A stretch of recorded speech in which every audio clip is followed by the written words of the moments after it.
This is Bataan Broadcasting TV. Naglilingkod sa sambayan ng Bataenyo. Magandang umaga po muli, no? Ito ang inyong lingkod, Sen Soriano. At syempre, Kuya Mike Sigaral at ito ang Dateline Dateline Bataan. Bataan. At huwag natin kalilimutan, Ito sister. ang Ang programang ito ay din sa atin ng ABG Group. of Ha? companies. ABG Yung Group, ha? Companies, ABG unang-una. Enterprises. Yes. Siyempre, yung nagsusupply ng mga fire extinguishers. Mga sprinkler FDAN.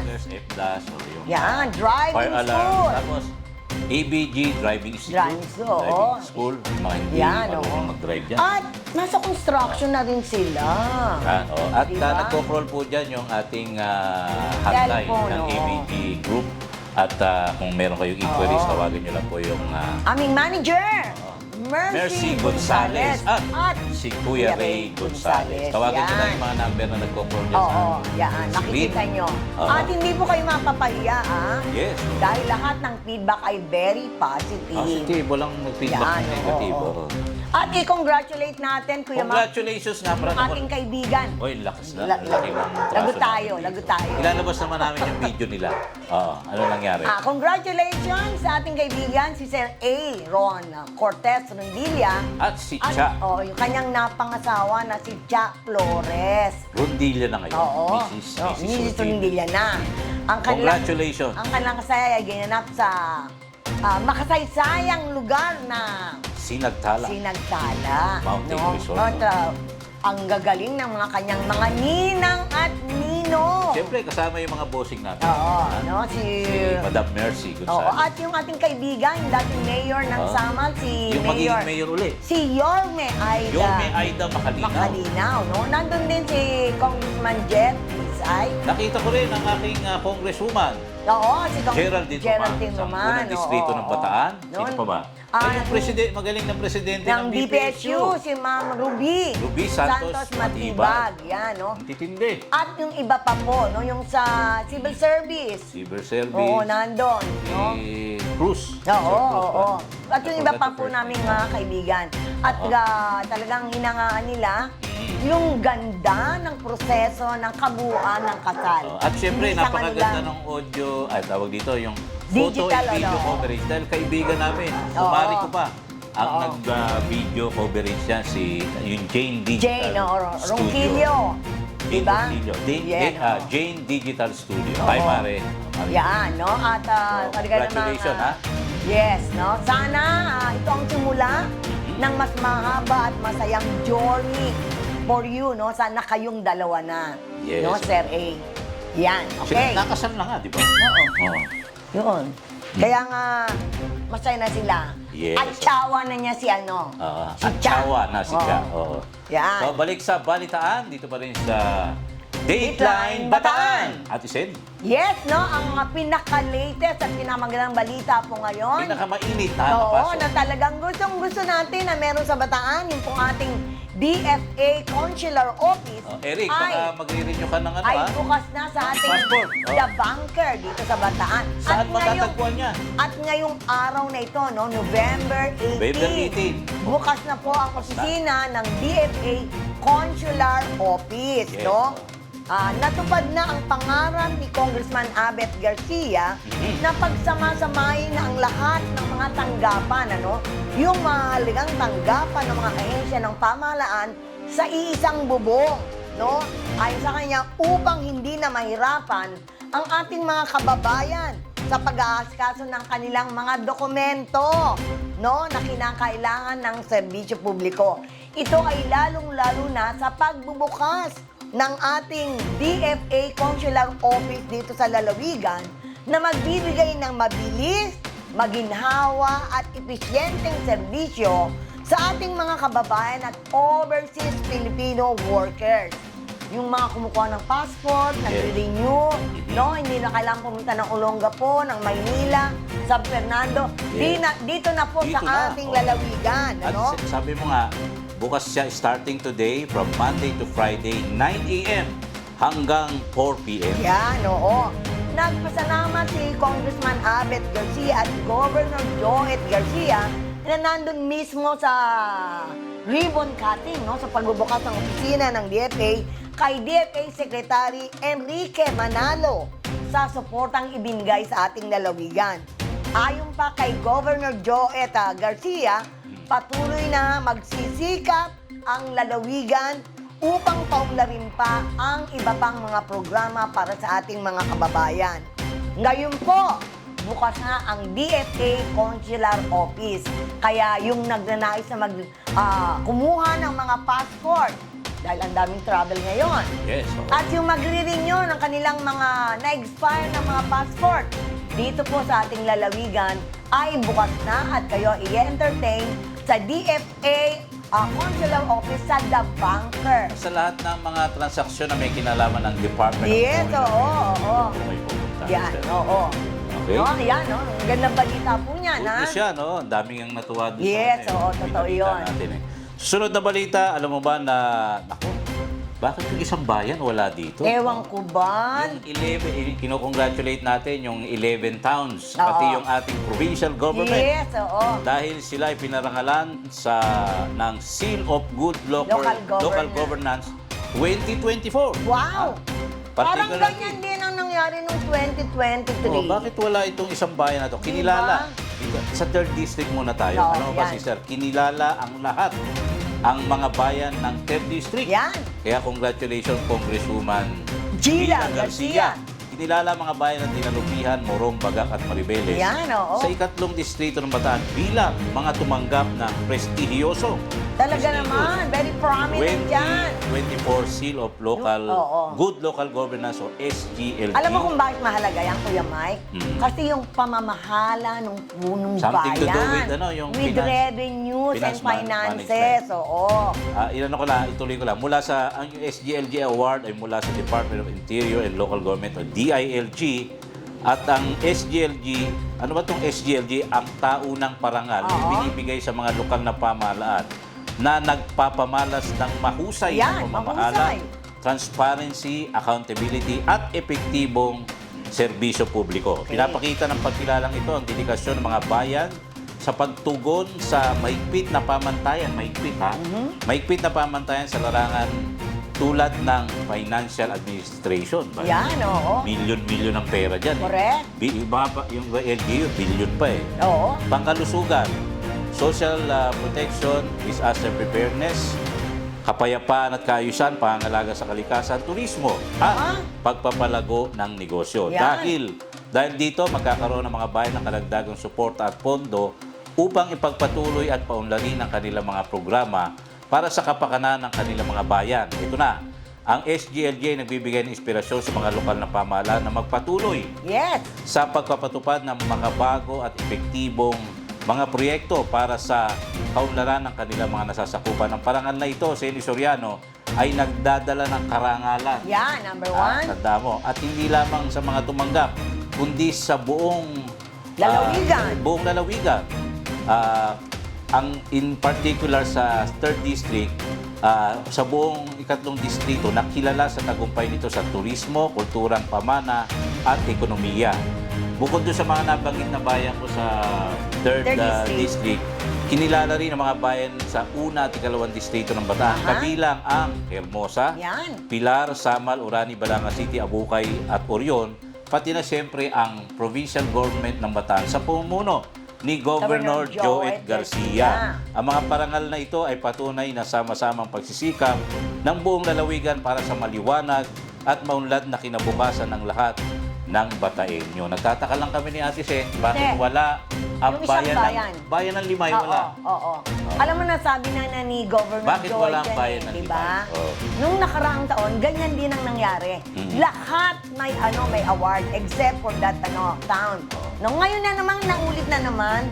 Sabi nga noon ni Governor Joy, sana naman daw ay 100% natin. na sana. Ngayon nasira na naman yung nangyari na Bakit hindi kaya? natin nakuha yung 100%. Ito hindi natin binabati ko. Hindi, Bukas hindi, ang ating programa sa side ng Oo. Local government. Samantalang yung bayan na yun, Sangkaterba, Sangkatuta, Isa yan. siksik ang kanyang mga pondo. Di ba yan ang pinakamayaman? Isa sa pinakamayaman Isa sa yan. pinakamayamang Oo. bayan. Bayan, Particularly, pinakamayamang barangay, yung Lamao, di ba? Oo. Hindi ba nila maipaliwanag yung kanilang Sabi nga, pamamahala? nagbibigay karangalan niya something to do with yung financial management. Oo, Sabi nila pera, si no? sir, bakit kaya? Yung kanilang mga programa, baka hindi malinaw, paano nila ipinapatupad. Baka pwede maging guest natin na kung hindi natin magiging si Mayor NCD, si Vice Mayor Richie David, oo. Yan. Para naman, na, uy, kayo na lang yung nahuhuli, Yes. nawawala sa platform ng karangalan ng lalawigan ng Bataan. Samantala sa iba pang balita. Ito ang isa pang balitang maganda, no, mula kay Congressman Abet Garcia. Yes, oh. Sabi niya, nagkaroon na ng plan of action Yan. on blue and green natural capital sa lalawigan ng Bataan. Isang paglagda, no, sa isang memorandum of understanding sa pagitan ng pamahalaang lalawigan, no, at Blue Institute para sa pagpapatupad ng Provincial Plan of Action on Blue and Green Natural Capital sa lalawigan. Okay. Ito ay isang mahalagang hakbang, no? Ayon kay Congressman Abet, tungo sa pagkapanatili, no, ng kinabukasan para magkaroon ng balanseng pag-unlad sa pangangalaga sa ating kalikasan, lalo na para sa susunod na henerasyon. Sinabi pa ni Kong Abet na patuloy ang kanyang pakikipag-ugnayan para sa mapabuti pa ang antas ng pamumuhay at kabuhayan ng ating mga kababayang Bataenyo. Yan, Kuya Mike, talagang Congratulations, pagpapanatili, no, sa ating balanseng kalikasan. Sabi nga, Hindi pwede yung panay puro paggawain bayan, puro pagtatayo ng mga buildings, factories. Kailangan wag magsasuffer yung environment para balance. kasi sa ngayon, yung nangyayari sa ating climate change, Oo. no, medyo pangit ang nangyayari yung mga sa... dating hindi binabaha Binabaha na. na. At ang bagyo ngayon, hindi na typhoon, super typhoon na. Kung mapapansin nyo, mga 30-50 years ago, ang typhoon signal ay hanggang 3 lang. 3 lang. Ngayon, 5 na. Ganun kalaki. Grabe. At hindi, nakita naman nila kung ano nangyari dun sa parada ng bagyo nitong nakaraang, itong buwan na ito. Almost isang buwan, ano? Oo, nasunod-sunod at puro sa super Not to typhoon. mention, mapapasko pa. Grabe, nakakaawa nga yung ibang mga Tinan nyo, lalawigan. marami tayong mga kababayan na magpapasko Talagang na walang bahay. Nakakaawa, grabe na. Wala yun. Pinapakita yun Yung sa iba ay TV. nawalan pa ng mahal sa buhay. Yun, oo. Nawala na ng kabuhayan, nawala ng bahay, nawalan pa ng mahal Mahal sa buhay. Sana magano na ito, di ba? Oo. Tumigil Sana na ito. maiayos natin lahat yan, makabangon tayo, magtulungan, no? Kaya ito nga, Kasama-sama tayo palaging manalangin. oo, kaya nga itong plan of action ay para mapangalagaan natin ang balanseng kalikasan at yung ating pag-unlad sa bawat bayan. So mula dyan ay dumako naman tayo sa bayan ng Hermosa, sister. Yes, oo. Alam ba yung pagdiriwang ng National Children's Month Aha. na may temang Children's Congress 2024 para sa mga batang Hermoseño. Sa pagunita ng National Children's Month, isinagawa ng MSWDO ng Aha. Hermosa Bataan ang Children's Congress 2024.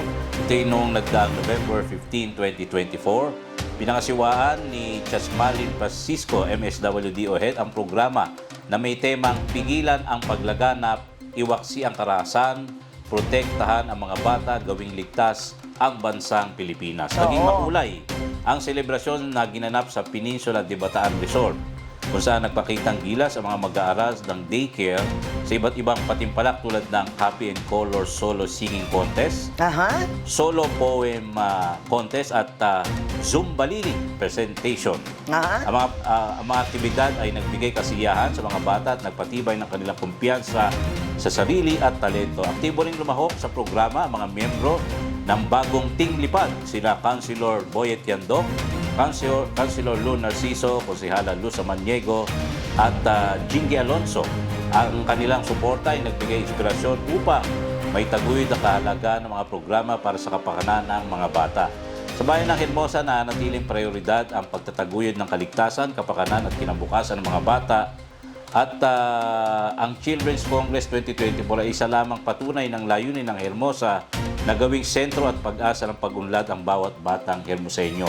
Yung bagong tinglipad nga pala ay pinamunuan siyempre ng maganda at mabait na si Attorney Ann Adorable, Robington. ang Oo. incoming mayor. Unopposed. Ay, Diyan sa bayan ng Hermosa. panalo na. Panalo na. Oo.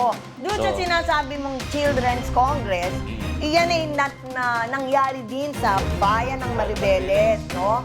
Kung saan ay inilahad ni Mayor A.J. Concepcion ang kalalagayan ng kasalukuyang kalagayan ng ating mga bata, no? Na ayon sa kanya, sa pamamagitan ng mga programa at aktibidad na nagsusulong sa karapatan at kapakanan ng mga bata, no, sa State of the Children's Month na may temang Break the Prevalence and the Violence, no? Yan. Protecting Children, Creating a Safer Philippines, no? Nakasama sa paglilingkod ang iba pang mga department heads, lalo na ang DSWD, no? At iba pang mga stakeholders, no? Kasabay nito ang awarding ceremony para sa mga nanalo sa Children Got Talent, Facilities for Children, Children Rights Champion at BCPC Functionalities. So, marami ring iba pang munisipyo ang nagkaroon ng kanilang Children's Congress, no? Ito ay parang hinighlight lang natin kung ano ang nangyari sa bayan ng Hermosa at sa bayan ng Maribeles. Yan. So yan. At bago tayo magpaalam, sister, dito sa part. Oy, may narinig akong umaalingaw nga ngayon. Nahuliligan natin? Oo. Ako, grabe sabi natin. Sabi natin, saan? Teka muna, sabi nga ang titingnan daw ngayong malapit ang eleksyon ay Maribeles at Samal. bayan ng Samal. No, pero Meron palang isa pa. umaalingaw. Ngayon talagang umaalingaw sa bayan ng... Huwag na maalingasaw. Umaalingaw ha? sa bayan ng Abukay. Bayan ni Eric, ha? No? Bago yung tatakbo, pero parang... Lalo na yung isang malaking barangay dyan, nagkapi ako minsan sa Babata. Oo, grabe. Oo. Grabe, no? Ang, Diba, ang minsan lumalabas meron na... mga nag-uuto sa atin na kapag bumoto ay kailangan straight. Oo. Pero parang iba sa Parang Abukan. iba, no? Parang nagising ang mga abukenyo. Kasi may bagong mukha silang Oo. nakikita. Ito ang lumalabas Wala, natin. bagong mukha, bagong pag-asa pa. Oo.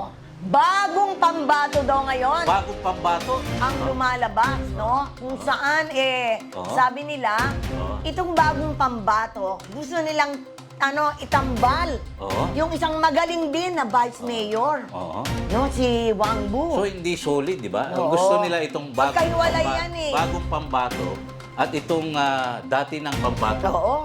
Na sa vice pagiging Oo, vice mayor, oo. di ba? Kaya- teka na, wag muna. Yung ito pang sinasabi, pogi ba ito? Pwede.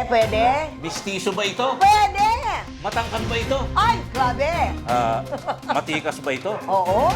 Mas matikas kay Kuya Mike yan. Ay, grabe talaga. Pogi. Iba. Maputi No? ito. At Pagka ano- naiinitan to laging... Nung sinabing ito yung lalaban, para bang sa akin, Wow. ala yan. Lalaban lang yan. Sabi, no? pinatakbo lang ni Oo, nabato yan. Pero nung nakausap ko na Kuya Mike, Kilala natin. Oh. grabe, iba ang tingin ko. Sabi ko parang, Oo. aba, kung pagka nagsasalita si Kong Abet na, Oo. na i-starstruck ako, ito rin parang gano'n na, Oo. grabe pala Akala ito. mo sino lang, ano? Ang tinutukoy po namin ay kapangalan pa ni Eric. Oo. Mga Eric talaga, mga pugi. Ano? Oo. Si Eric, Martel. Martel, Yung pong lalabang o hahabol na isang mayor. negosyante na kamag-anak or kamadaw Boy. in-law. Hindi, in-law ni former Dating mayor, Liberato Liberato Pambato. Pambato Santiago at Sabi, ni sino ba- Mayora Ana Sino ba Santiago. ito si Eric Martel na to? Yan, no? Yan yung tanong ng iba na hindi na. Actually, si Eric Martel ay manugang ni dating mayor Liberato Santiago. No, na... Mag-research kami ni Ate Shay. Oo, sabi ni Mayor Pambato, gusto kong ito ang mag-mayor. No? Pumayag naman daw si Eric Martel. But, Pero ang salita niya, ang ano galing. sabi? Ano sabi? Yes, but I will do it my way. Sabi. Ba, He iba. will do it my way, sabi. His way. So, sino ba ito? Sabi, Oo. yung mga hindi nakakilala, ang tatay po ni Eric Martel ay personal pilot ni dating Presidente Ferdinand Marcos Sr. At hindi lang yan, Tingnan Kuya na. Mike. Di ba? former President, oo. former president. At na, Personal pilot. dahil personal pilot, Eh, sino siya ba ang rin, Pangulo ngayon? Isa. siyempre Marcos Jr. Senior yun. Ito, Oo. nakita mo At ngayon. yung president ngayon, nakikita niya na nung araw. Dahil anak siya eh. So nakakasalamuhan na nga niya si President Bongbong Marcos. At ito, Hindi pa matindi pa. yun. Yan ang matindi. Ang matindi. Kuya Pinsan Mike. pala ito Oh, yan. ni House Speaker Ferdinand Martin Martin Romualdez. Romualdez. Pinsan ha? Tinan mo ha? Pinsan. Hindi, inaano ko lang yung mga taga-Abukay. Imagine mo kapag yan ang naging mayor ng Yes, Abukay. oo. Yun. Para kang naglagay ka ng tubo. Mula sa, Mula dun sa gripo sa itaas, pababa Diba? sa inyo direkta. sa Malacanang at sa House of Representatives. Oo, Yung grabe. biyaya mula manggagaling sa At national. ano yan ha, pag nalaman nila Governor Joet at ni Oo. Congressman Abet Garcia na ganon ang koneksyon niya. Eh, sino ba itong Eric Mar? Ayan. Yun lang Pag naman. nalaman ng ating mga opisyal Pinsan na lang naman ni House Speaker pinsan. Kung wala, Romualdez. di ba doon lahat humihingi ng ayuda yung ating mga opisyal ngayon? Eh, pinsan siya. O di pag siyang naging mayor ng Malaki bayan. imagine mo. Oo. Tapos nabalitaan ko rin, kaibigan niya, si Agriculture Secretary, Iyo, oo. Francis Chu Laurel. Chura Aurel, oo. Francisco Laurel. Pero ngayon, Dahil ang Abukay ay agricultural Town. Oo. Magaya, kaibigan mo yung... oo. Di ba? So, it's yan awkward eh. hindi, pinapakilala pa lang natin kung sino si Eric Martel nakahabol ng mayor ng bayan ng Bayan ng Abukay. Abukay. Pero No? sinabi mo, balik tayo doon sa nauliligan na.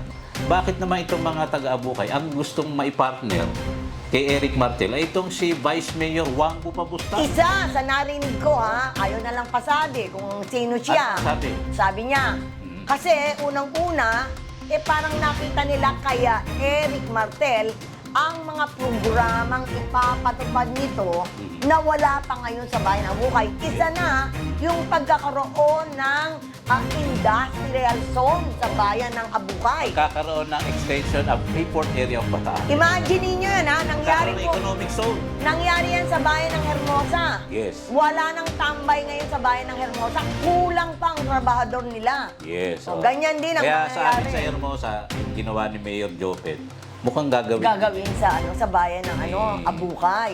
ni, No? Kaya Eric Martel. gusto nila yung Eric Martel. Pero alam nila, proven na daw si Vice Mayor Wangbu. Saka mahal din ng mga Abukenyo itong si Vice Mayor Oo. Wangbu. Kaya yun ang gusto nilang magsama. Oo. Eric Martel at Businessman, economist. economy. Talagang grabe. No? Dating naman sa pagtulong sa kapwa, ito naman si... Si Wangbu. Pero tumutulong din si... Oo. So, one of these days, parang ano lang to patikim. Oo, patikim! Magiging guest po namin dito sa Bataan TV. Oo. Itong si businessman Eric Martel. Yes, Para oo. mas maintindihan nila kung ano yung pinaplano niya sa bayan ng Abukay. Yes. So with that, it's time for us to say goodbye for a while. Once again, ako pa rin po ang inyong lingkod, Mike Sigral. At Seni Soriano. At syempre, ito po ang inyong paboritong programa, Dateline Bataan!